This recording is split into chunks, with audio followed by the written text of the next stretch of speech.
காதல் என்றால் பெரும் அவஸ்தை என்று உன்னை கண்டதும் கண்டு கொண்டேன். வருட வரும் பூங்காற்றையெல்லாம் கொஞ்சம் வடிகட்டி அனுப்பி வைப்பேன்றான். லவ்வர் அஃபெக்ட் ஆயிடக்கூடாதுன்னு ஏர் ஃபில்டர் போட்டு லவ் பண்ணிட்டு இருக்கோம் நாங்க பாட்டுல. காட்டு முயலுக்கு பனி பிடிக்கும், கான குயிலுக்கு வெயில் பிடிக்கும், ஆணி வேருக்கு மண் பிடிக்கும், ஏப்பனுக்கு பெண் பிடிக்கும். தமிழ் ஆசிரியர் தானே நீங்க? இந்த மாதிரி பாட்டெல்லாம் கேட்க மாட்டீங்களா நீங்க? மோனிகா வயசுக்கு தகுந்த பாட்டா கேட்டு பழகுங்கிறேன். காதலையும் வீரத்தையும் இரண்டு கண்களாய் கொண்ட தமிழினமே, உங்கள் அனைவருக்கும் காதலர் தின வாழ்த்துக்களை தெரிவித்தேன் உரையை துவங்குவதில் பெருமை கொள்கின்றேன். தம்பி நொறுக்குடா ஓ ஏரியா தான். நடுவர் அவர்களே, சில பேருக்கு வைத்தறிச்சல் இருக்கும், நமக்கு இதெல்லாம் கிடைக்கலையே அப்படின்னு வைத்தறிச்சல் படுறவங்க ஒரு சாரர். நமக்கு கிடைக்காததெல்லாம் அடுத்தவனுக்கு கிடைக்குதே அப்படின்னு வைத்தறிச்சல் படுறவங்க ரெண்டாவது வகை. இன்னைக்கு வேலண்டைன்ஸ் டே இல்லையா? விஜயகுமார் அண்ணன் காலையில இருந்து பார்த்திருப்பாரு. பார்த்துக்கிட்டு இருந்த அந்த வைத்தறிச்சலை பூரா இன்னைக்கு மேடையில வந்து கொட்டிட்டு இருக்காரு. அதுவும் தமிழ் சினிமாவில வந்த பாடல்களை எல்லாத்தையும் கொண்டு வந்து இலக்கியத்துல மாத்தி வச்சுக்கிட்டு, எங்க இலக்கியத்துல ஒரு கவிஞன் எப்படி சொன்னார் தெரியுமா, எங்க பாட்டுல சொன்னோம், அதை மாத்தி உங்க கவிதையில நீங்க ஏமாத்துறீங்க அப்படின்றதுதான் எங்களுடைய வாதம். வயிற்றுக்கும் தொண்டைக்கும் உருவம் இல்லாத ஒரு உருண்டையை உருளுகிறது. ஓ, இது நம்ம எங்கேயோ கேட்டிருக்கோமே, எங்க கேட்டிருக்கோம் நான் உட்காந்து யோசிச்சுட்டு இருக்கேன். அப்புறம் தான் தெரியுது காதலன் படத்துல பிரபுதேவாவுக்கு எழுதுனது. வாய்மொழியும் எந்தன் தாய்மொழியும் இன்னும் வசப்படவில்லையடி, வயிற்றுக்கும் தொண்டைக்கும் உருவம் இல்லாத ஒரு உருண்டையும் உருளுதடி, காத்திருந்தால் எதிர்பார்த்திருந்தால் ஒரு நிமிஷமும் வருஷமடி, கண்கள் எல்லாம் என்னை பார்ப்பது போல் ஒரு கலக்கமும் தோன்றுதடி. இன்னொரு சொன்னார் தெரியுமா, காதலித்து பாருங்கள், ஒன்று சொர்க்கம் இல்லை நரகம். எதுக்கு கத்தறீங்கிற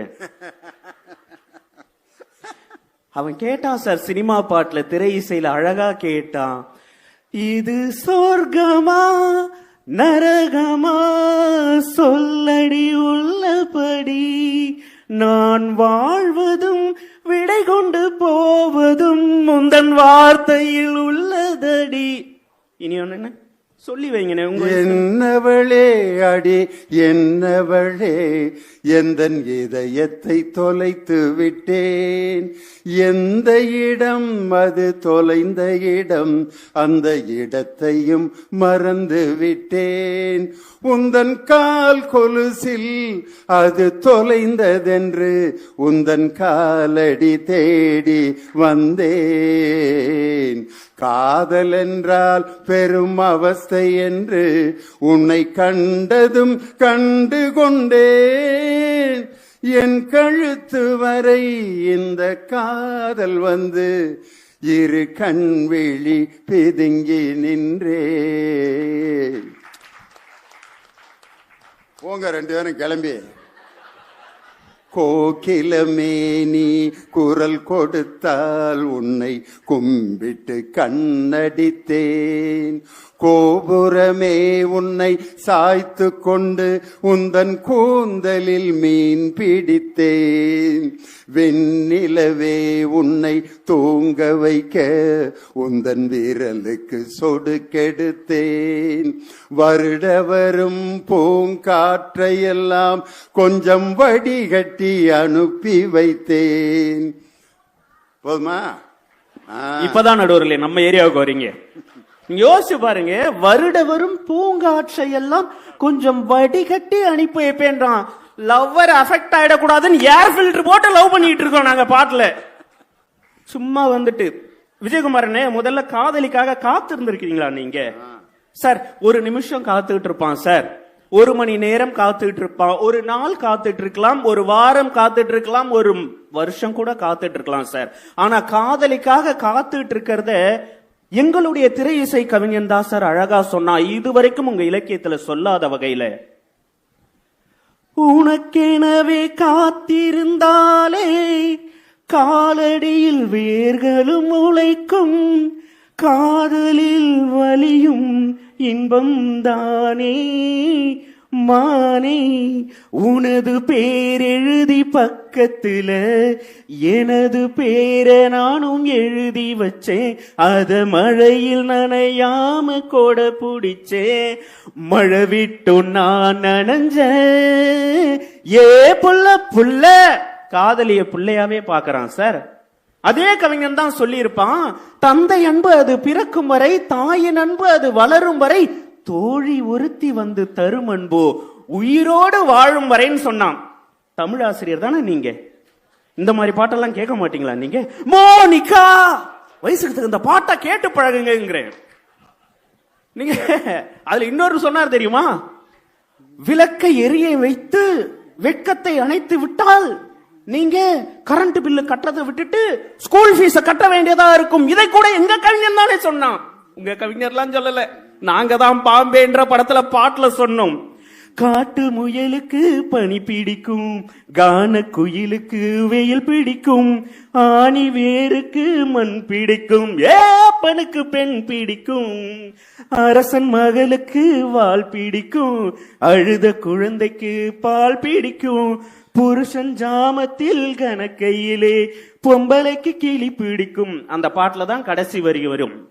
விளக்கை அணைத்து விட்டு, எப்படின்னு விளக்கை எரிய விட்டு வெட்கத்தை அணைத்து விடு அப்படின்னு சொன்னாங்க.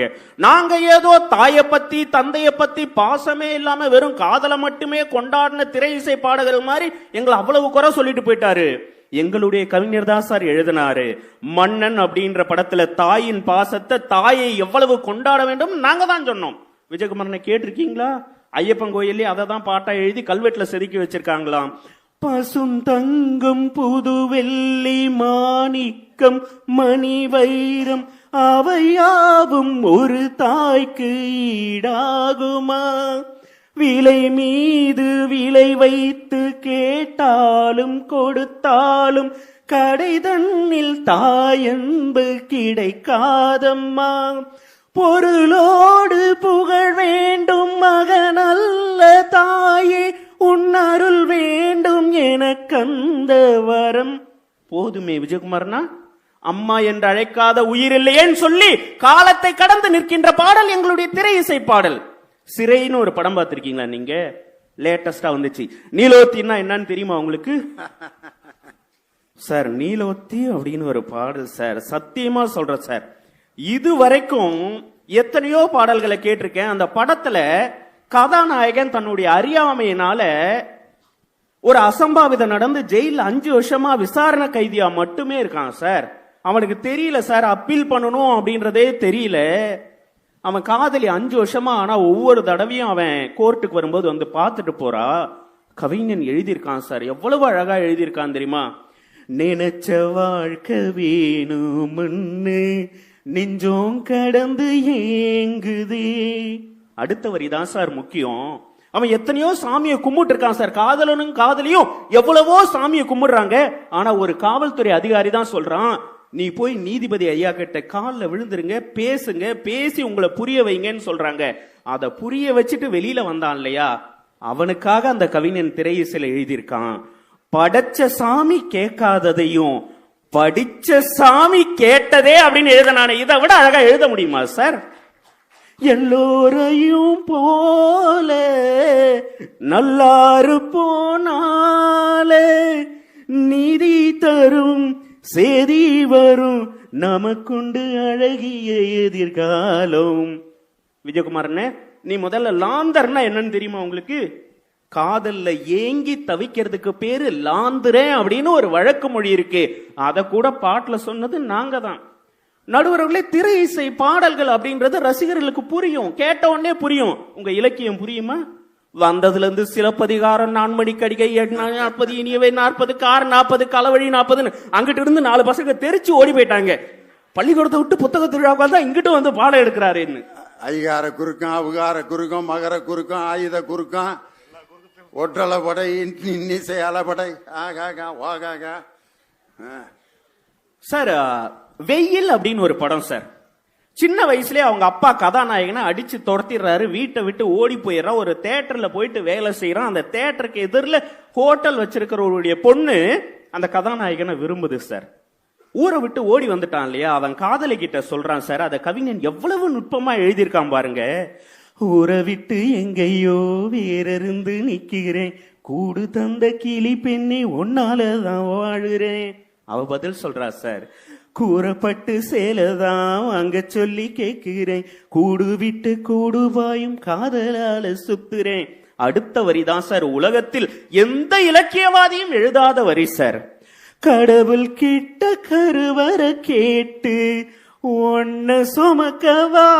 ஒரு பொம்பளை புள்ள கேட்கலாம் சார், நான் கருவறையில உன்னுடைய குழந்தைய சுமக்கவா அப்படின்னு காதலி கேட்டுலாம் சார். உலகத்திலேயே முதல் முறையா திரை இசை கவிஞன் தான் சொன்னான், நான் கடவுள்கிட்ட போய் வரம் கேட்டு கருவறைய வாங்கி அதுல ஒன்ன நான் சுமக்கவான்னு கேட்டான். பாத்தீங்களா, உங்க இலக்கியவாதி யாராவது ஒருத்தர் எழுதியிருப்பாங்களா இப்படி ஒரு வரிய? சும்மா வந்துட்டு எல்லாம் வந்துட்டு சப்போர்ட் பண்ணிடலாம் நினைக்க கூடாது சார். ரோஜா ரோஜான்னு ஒரு படம் காதலர் தினத்துல வந்திருக்கும். இன்னைக்கு காதலர் தினம்ங்கிறதுனால என்னுடைய மனைவி கூட கேட்டாங்க, நடுவர் அவர்களே, இன்னைக்கு லவ்வர்ஸ் டே, நீ பாட்டு கிளம்பி திருவள்ளூருக்கு போற, ஒரு கிஃப்ட் உண்டா? ஒன்னும் கிடையாது அப்படின்னாங்க.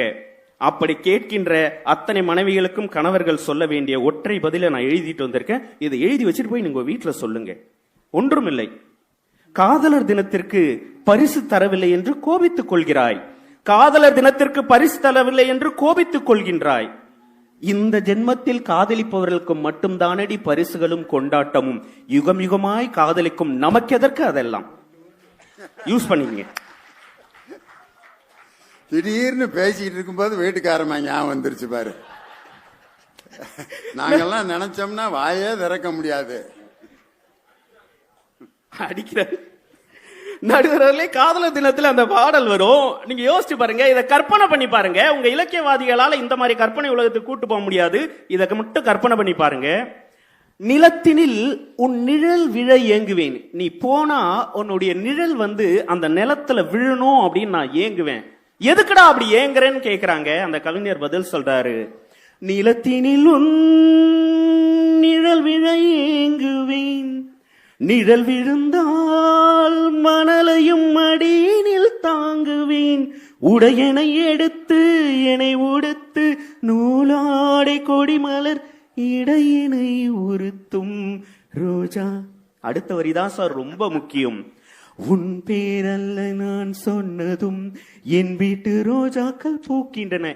உன் பேரை போயிட்டு என் வீட்டு ரோஜா செடி கிட்ட மெல்லமா சொன்னா போதும், அது உடனே பூத்துடுது. ஒரு நாள் உன்னை காணாவிடில் எங்கே உன் அன்பென்று கேட்கின்றன. நான் உன்னை பார்க்காம போயிட்டேன்னு வச்சுக்க, அதே ரோஜா செடி என்கிட்ட கேள்வி கேக்குது, எங்கடா உன் அன்பு அப்படின்னு சொல்லி. நீ வந்தால் மறுகணம் இடியும் என் வானமே. அடுத்த வரிதான் விஜயகுமார்னு மனப்பாடம் பண்ணி வச்சுக்கோங்க, யூஸ் ஆகும். மழையில் நனைகையில் எனக்கு காய்ச்சல் வரும், வெயில் நீ நடக்கையில் எனக்கு வேர்வை வரும், உடல்கள் தான் ரெண்டு உணர்வுகள் ஒன்று. ரோஜா ரோஜா ரோஜா. அந்த ரோஜா எல்லாம் தெரியுமா? வயசாயிடுச்சு உங்களுக்கு தெரியாது. நடுவர் அவர்களே, நான் இப்படி சொல்லி நிறைவு செய்கின்றேன். காதல் மட்டுமல்ல, தாய் பாசம் மட்டுமல்ல, தந்தை பாசம் மட்டுமல்ல, சமூக கருத்துக்களையும் எங்களுடைய திரை இசை பாடல்கள் எத்தனையோ கொடுத்திருக்கிறது. தலை கோதும் இளங்காற்று செய்தி கொண்டு வரும் அப்படிங்கிற பாடல்ல இந்த வரிகள் அவ்வளவு அழகா இருக்கும். நீல வண்ண கூரை இல்லாத நிலம் எங்கு ஏது, காலம் என்னும் தோழன் உன்னோடு தடைகளம் மீறு. எவ்வளவு அழகா இருக்கும் தெரியுமா? நீல வண்ண கூரை இல்லாத நிலம் எங்கு ஏது, காலம் என்னும் தோழன் உன்னோடு தடைகள மீறு, மாறுமோ தானா நிலை எல்லாமே மண்மேலே, போராடு நீயே அறமுண்டாகும் மண்மேலே, மீதியிருள் நீ கடந்தால் காலையொளி வாசல் வரும், தோளில் நம்மை ஏந்தி கொள்ளும் நமக்கான காலம் வரும் சொன்னானே. இதைவிட நம்பிக்கை உங்கள் இலக்கியவாதிகளால் தர முடியுமா என்று கேட்டு நல்லதொரு வாய்ப்பிற்கு நன்றி பாராட்டி இடம் அமர்கின்றேன். நன்றி, வணக்கம். ஆஹா, உண்மையிலேயே வாழ்க்கையில நடந்த ஒரு சம்பவம் சினிமா பாட்டுல அதை அப்படி அனுபவிச்சேன். நான் என் வீட்டுக்காரமா